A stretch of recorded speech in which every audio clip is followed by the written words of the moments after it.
अस्सलाम वालेकुम, आदाब। आप देख रहे हैं स्टेट ऑब्जर्वर। मैं हूं आशा खान। धर्मा ट्रस्ट एम्प्लॉयज़ की बात करें तो उनका जो है एक गोल है कि हमें अपने मंदिरों को बचाना है। जो उनकी हालत खस्ता हुई है उनको बचाना। उनकी काफ़ी लंबे समय से 137 डेज़ की बात करें, कोई छोटा अरसा नहीं है, उससे मांग चल रही है कि हमें श्राइन बोर्ड के साथ जोड़ा जाए। और जो उनकी सैलरीज़ है वो तो बेसिक नीड्स हैं जो पुजारी हैं उनकी, इन सब चीज़ों को लेकर मांग है। चलिए, आज धर्मा ट्रस्ट वालों को 137 डेज़ हो चुके हैं और यहाँ पर आज अपनी पार्टी के विक्रम मल्होत्रा जी यहाँ पर मौजूद थे जिन्होंने उनका साथ दिया। विक्रम मल्होत्रा जी आज इनके सपोर्ट में उतरे थे यहाँ पर। कहीं ना कहीं काफ़ी देर बाद में जो अपनी पार्टी है उसको याद आया है कि धर्मा ट्रस्ट के एम्प्लॉयज़ भी यहाँ पर बैठे हैं। तो चलिए जनाब, इनसे बात कर ली जाती है। तो आज अपनी पार्टी विक्रम मल्होत्रा यहाँ पर शामिल है धर्मा ट्रस्ट एम्प्लॉयज़ के भी। तो चलिए हम सबसे पहले हमारे साथ इनसे बात करते हैं। सर, क्या नाम है आपका? मेरा नाम पंडित बिमल खजूरिया है। मैं धर्मा ट्रस्ट में एक पुजारी का कार्य कर रहा हूँ। मैम, आज हमें 137 दिन हो गए प्रोटेस्ट करते हुए, धरना पे बैठे हुए। बड़ा दुख का विषय है। जम्मू में कोई बात सुनने वाला नहीं है।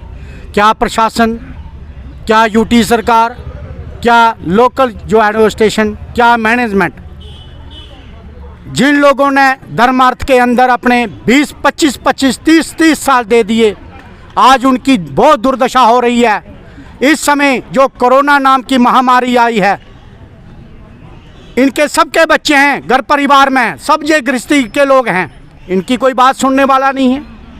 मीडिया तंत्र चौथा स्तंभ होता है। मैम, मैं मीडिया तंत्र के माध्यम से एलजी महोदय से पूछना चाहता हूं, महोदय जी, ऐसी कौन सी राजनीति है, ऐसा कौन सा दबाव है जो आप संज्ञान नहीं ले रहे हैं?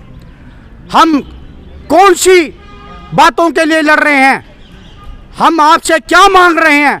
हम तो यही मांग रहे हैं जो हमारे डोगरा विरासत, डोगरा धरोहरें और जम्मू के जो मंदिर हैं, जो जम्मू मंदिरों के नाम से जाना और पहचाना जाता है, टेम्पल ऑफ सिटी कहते हैं। बड़ा दुख का विषय है, कोई सुनने वाला नहीं है।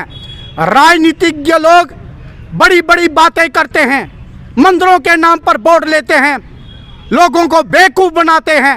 आज पुजारी सड़कों पर उतर रहे हैं। पुजारी आज 137 दिन से बैठे हैं, इनको ना पे दे रहे हैं। हमारे साथ जितने भी पुजारी, कर्मचारी, माताएं, बहनें विभिन्न स्थान पे कार्य कर रहे हैं, इनके परिवार में बच्चे हैं, इनके परिवार में और बुजुर्ग सब लोग हैं। क्या इनको जीने का अधिकार नहीं है?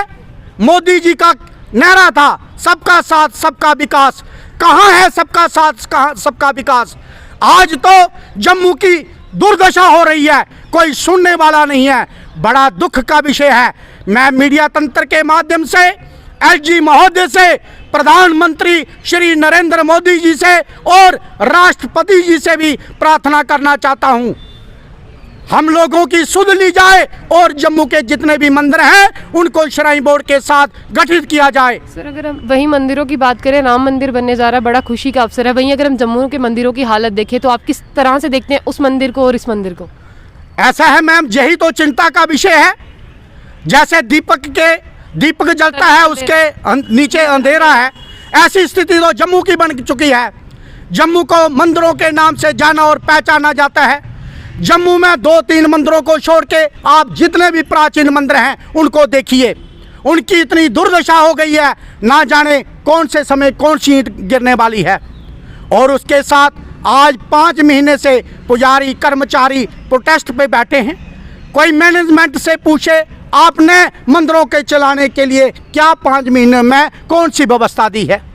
मंदिर में झाड़ू भी लगता है, मंदिर में साफ सफाई कर रहे हैं, मंदिर में पूजा आरती हो रही है, मंदिर में भोग भी लग रहे हैं। जो मैनेजमेंट है, 1-2 मंदिर को छोड़ के सारे मंदिरों में 200 रुपया महीने का ये मंदिर की मेंटेन के लिए खर्चा देते हैं।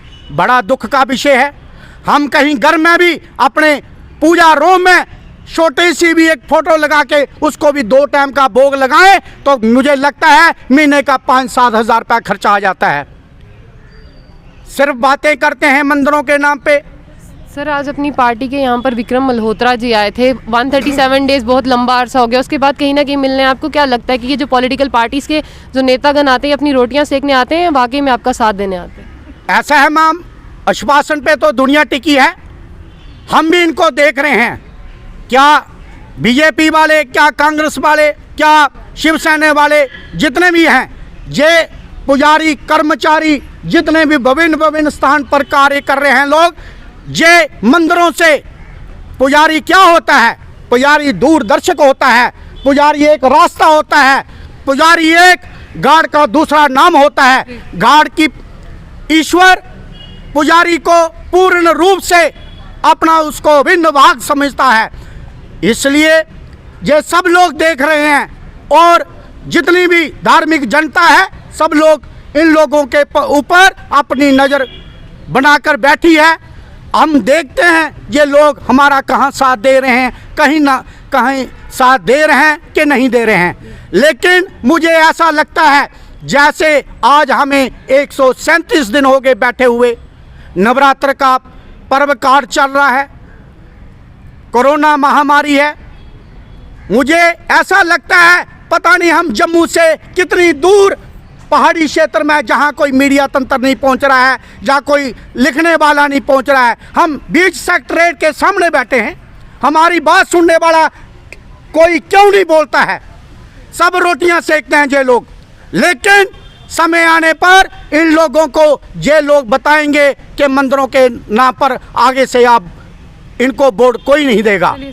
सर आपको क्या लगता है 137 डेज हो गए हैं, धर्मा ट्रस्ट के जो एम्प्लॉयज़ हैं उनको बैठे हुए एक ही मांग कर रहे हैं कि जो मंदिरों का रख रखाव है वो सही तरह से हो जाएगा, उनको श्राइन बोर्ड के अधीन किया जाए। लेकिन आप देखें यहाँ पर आए तो बहुत सारे लीडर्स, पर किसी ने इनका मसला हल नहीं किया। आपको क्या लगता है जो एडमिनिस्ट्रेशन है वो क्यों इतनी सोई हुई है? देखिए, आज हम सब जानते हैं कि केंद्र में सरकार भारतीय जनता पार्टी की है, जम्मू कश्मीर में जो एलजी साहब हैं वो भी भारतीय जनता पार्टी और आरएसएस की बैकग्राउंड के एक व्यक्ति हैं, राजनीतिज्ञ हैं। वो इतने असंवेदनशील क्यों हैं, इनसेंसिटिव क्यों हैं, उनको संवेदना क्यों नहीं आ रही इन लोगों के ऊपर कि ये लोग जो बात कर रहे हैं ये अपनी ज़ाती कोई बेनिफिट्स की बात नहीं कर रहे हैं। ये दो बातें इनकी प्राइमरी जो हैं वो एक तो है कि जो तनख्वाह है वो बेसिक राइट है उन पुजारियों का जो मंदिरों में काम कर रहे हैं, और वो बहुत कम है, उसको एट पार लाइए ताकि हम भी अपना जीवन यापन ठीक तरीके से कर सकें। दूसरा इनका ये है कि जितने मंदिर धर्मा ट्रस्ट के तहत आ रहे हैं वो जर्जर हालत में हैं। वो प्राचीन मंदिर हैं, उनकी हिस्टोरिकल सिग्निफिकेंस है, उनकी रिलीजियस सिग्निफिकेंस है। और इसमें जब भारतीय जनता पार्टी जो मंदिरों पे राजनीति, राम मंदिर पे राजनीति, राम मंदिर इतना बड़ा बन रहा है, हम सब उस पर गर्व कर रहे हैं, और ये जो हमारे मंदिर हैं उसमें राम जी का मंदिर भी है, शिव जी के मंदिर भी हैं, बलराम जी का मंदिर भी है, कृष्ण जी का मंदिर भी है, माता रानी का मंदिर भी है, हनुमान जी के मंदिर भी हैं, सब मंदिर जर्जर हालत में। तो मंदिरों में फ़र्क और भेदभाव तो नहीं होना चाहिए। राजनीति के लिए एक मंदिर, और जहाँ राजनीति की रोटियाँ ना सीखती हों वहाँ मंदिरों को छोड़ दो। तो ये लोग जो बात कर रहे हैं, भारतीय जनता पार्टी के लीडर्स को यहाँ आना चाहिए था, उनके प्रेसिडेंट को यहाँ आना चाहिए था, इनको उठा के एलजी साहब के पास ले जाना चाहिए था। एलजी साहब को तो बेगाने नहीं है उनसे, ये लोग भी बेगाने नहीं हैं, तो क्यों अब तक वो लोग नहीं आए? 145 हो सकता है इनकी कुछ मांगे जायज़ हों, हो सकता है कुछ ना जायज़ हों, पर बात तो करनी चाहिए। ये जब तक अपने लोगों से बात नहीं करेंगे, अपने लोगों से दूर भागेंगे और उनको उनके हालत पे पड़े रहने दो जी, ये थक के अपने आप भाग जाएंगे। जी बिल्कुल। और ऐसी बात नहीं होनी चाहिए। सर अगर हम भारतीय जनता पार्टी के कार्यालय की बात करें, उनके बाहर अभी भी बीएसएफ सीआईएसएफ वाले हैं, अब तो वो बिल्कुल हंगर स्ट्राइक पर बैठे हैं, लेकिन उनके ऑफिस से कोई बाहर नहीं आता। आप इसको किस तरह से देखते हैं? देखिए, ये दोनों मुद्दे अलग अलग हैं। मैं ये कहता हूँ कि एक वो बीएसएफ सीआईएसएफ का जो मामला है वो भी ह्यूमैनिटेरियन मामला है, पर उसमें एक अश्योरेंस उनको ऑनरेबल जितेंद्र सिंह जी की तरफ से दी गई, तभी उनकी उम्मीद बढ़ी, तभी उनके हौसले बढ़े, तभी वो आज उम्मीद लगा के बैठे हैं। वो उम्मीद भी टूट गई। पर उसके बाद ये जो लोगों का मामला है ये एक धार्मिक मामला है। ये अपने धर्म को बचाने के लिए मंदिर रहेंगे तो धर्म रहेगा। मंदिर बने हैं, लोगों ने ज़मीनें दी हैं, एक ट्रस्ट में ज़मीनें दी हैं, राजा महाराजाओं के टाइम से दी गई हैं, इतना बड़ा ट्रस्ट वो बना, आज उसको बचाने की बात कर रहे हैं। और मुझे नहीं लगता कि इसमें किसी को भी संकोच होना चाहिए इनसे बात करने में। अगर अपनी पार्टी की बात करें, काफ़ी 137 डेज एक लंबा अर्सा है, उसके बाद अपनी पार्टी आज इनके साथ दिखी है, ऐसा क्यों? देखिए, हमारी चर्चा इनके साथ बहुत देर से थी और ये सभी पॉलिटिकल पार्टीज़ के पास अपने अपने ज्ञापन दे रहे थे। उस समय में 2-3 दिन पहले ये हमारे पास आए, और जब ये हमारे पास आए उसके 2-3 दिन में हम इनके पास आ गए। 2 दिन हमारे कोई कार्यक्रम थे, उससे पहले इनका संपर्क भी हमारे साथ नहीं हुआ। और दूसरी बात ये कि एक पहल जो है वो ब्राह्मण सभा की तरफ से की गई थी इस समस्या के समाधान के लिए, क्योंकि ये लोग वहाँ भी गए थे। पर सवाल ये नहीं है कि हम कब आते हैं, और सवाल ये भी नहीं है कि ये हमारे पास कब आते हैं। सवाल ये है कि जिस मुद्दे को लेके ये बैठे हैं वो जायज़ है कि नहीं। अगर वो जायज़ मुद्दा है, वो मंदिरों को बचाने की बात कर रहे हैं, तो हर जम्मू के शहरी का ये कर्तव्य बनता है कि वो उठ के आके इनका समर्थन सर, करें। अपनी पार्टी का क्या स्टैंड रहेगा धर्मा ट्रस्ट वाले एम्प्लॉयज़ के लिए, क्योंकि अभी कहीं ना कहीं कनेक्शन की बात थी, वो तो हो चुका है। हम बिल्कुल इनके साथ हैं और हम कोशिश करेंगे आने वाले दिनों में एलजी साहब तक बात पहुंचाएंगे, और मैं खुद उनसे मिल के बात करने की कोशिश करूंगा कि वो इन लोगों को बुलाएं, इनसे बात करें, इनकी बात सुने और इसका समाधान निकालने की कोशिश करें। उन्होंने यही कहा है कि जहां राम मंदिर बनने जा रहा है वहां जम्मू के मंदिरों की हालत देखिए तो कहीं ना कहीं चिराग तले अंधेरा ही नज़र आ रहा है। तो साफ तौर पर ये भी आश्वस्त करते हैं कि सब अपनी अपनी राजनीति रोटियां सेकने आते हैं, बस आश्वासन ही दिए जाते हैं, बाकी कार्रवाई कोई नहीं हो जाती।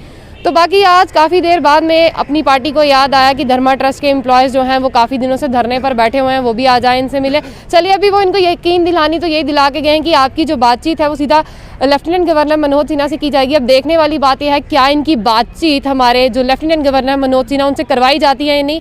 तो ऐसी और भी अपडेट्स के लिए जुड़े रहिए स्टेट ऑब्जर्वर के साथ। आयशा खान, जम्मू से।